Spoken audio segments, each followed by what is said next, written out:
জীবিকার সন্ধানে মানুষ কতই না কষ্ট করে। জীবিকার জন্য মানুষ দিনরাত পরিশ্রম করে। জীবিকার সন্ধানে মানুষ দিনরাত অক্লান্ত পরিশ্রম আর মেহনত করে। এরকমই ভাবে এই ভাইটা জীবিকার জন্য কতই কষ্ট করতেছে। তার একটা পা নাই, আপনারা সবাই দেখতে পারছেন। তার একটা পায়ের জন্য কিন্তু সে অনেক কষ্ট করতেছে, অনেক কষ্ট করে কিন্তু সে হাঁটা চলাফেরা করতেছে। আমি যখন রাস্তা দিয়ে যাচ্ছিলাম তখন আমার চোখের সামনে হঠাৎ করে এই জিনিসটা পড়লো। এই ভাই এই জায়গার মধ্যে দাঁড়িয়ে বিভিন্ন মানুষের কাছে হাত পাচ্ছে একটু টাকার জন্য। মানুষের কাছে বারবার বলছে যে ভাই আমাকে একটু সহযোগিতা করেন, আমাকে একটু টাকা দেন আমি খাবারের জন্য। এই জিনিসটা দেখার পর নিজের কাছে খুব কষ্ট লাগলো। মানুষের জীবিকার জন্য কতই না কষ্ট করে। তার একটা পা নাই কিন্তু এই জায়গার মধ্যে সে এরকম ভাবে দাঁড়িয়ে বিভিন্ন মানুষের কাছে, এরকম কি অনেক গাড়ি যাচ্ছে, গাড়ির ড্রাইভারের কাছে, গাড়ির যাত্রীদের কাছে সে টাকা চাচ্ছে। কিন্তু ভাই দুঃখের বিষয়টা হচ্ছে এই জায়গার মধ্যে এরকম ভাবে দাঁড়িয়ে ছিলাম, মানুষের কাছে হাত পাচ্ছে, একটা মানুষও তাকে একটু সহযোগিতা করলো না। তার জিনিসটা দেখার পরে আমার কাছে খুব খারাপ লাগলো। ভাই আমাদের মন মানসিকতা এতটাই খারাপ হয়ে গিয়েছে। একজন অসহায় মানুষ এই জায়গার মধ্যে দাঁড়িয়ে বিভিন্ন মানুষের কাছে যখন হাত পাচ্ছে যে ভাই আমাকে কিছু টাকা দেন, আমাকে কিছু সহযোগিতা করেন, বিভিন্ন মানুষের কাছে বলার পরও তাকে কোনো একটা মানুষে, আমি যতক্ষণ পর্যন্ত ছিলাম ততক্ষণ পর্যন্ত দেখলাম না কোনো একটা মানুষের তাকে একটি টাকা দিয়ে সহযোগিতা করতে।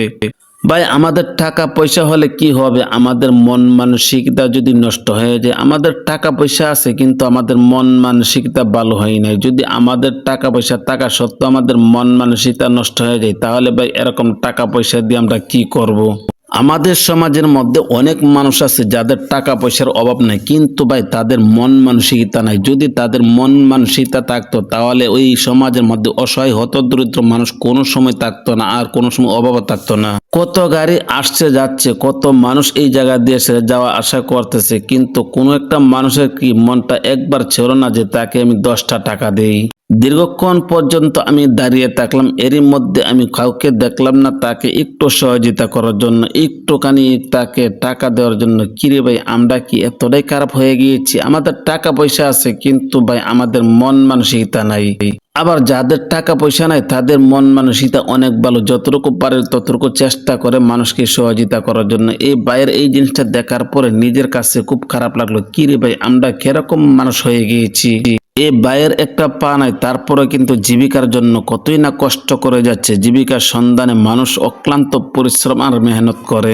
ভাই টাকা পয়সা থাকলে যে মানুষের মন মানসিকতা ভালো হয় সেটা কিন্তু ঠিক না। অনেক মানুষের টাকা পয়সা না থাকা সত্ত্বেও কিন্তু মন মানসিকতা ভালো থাকে।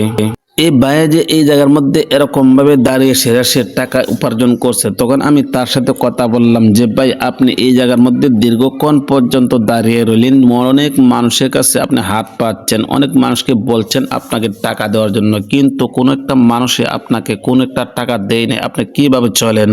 তখন এই ভাই বলতেছে যে ভাই আমি অনেক কষ্ট করি শুধু একমাত্র আমার সন্তানাদিদেরকে একটু সুখে রাখার জন্য। আসলে ভাই একটা কথা আছে, সন্তানাদিদেরকে মানুষের সুখে রাখার জন্য কতই না কষ্ট করে। সন্তানাদিদের মুখে এক মুঠো ভাত তুলে দেওয়ার জন্য মানুষ অক্লান্ত পরিশ্রম করে। তখন আমি তাকে জিজ্ঞাসা করলাম যে ভাই আপনি এই জায়গার মধ্যে এরকম ভাবে দাঁড়িয়ে থাকেন, সারাদিনে কত টাকা পান, আপনি কিরকম ভাবে আপনার সংসার চলে? তখন বললো যে ভাই কোনোদিন 500, কোনোদিন 100, কোনোদিন 200, এরকম ভাবে আমার জীবন সংসার চলছে, খুব যুদ্ধ করে সংসার চালাই।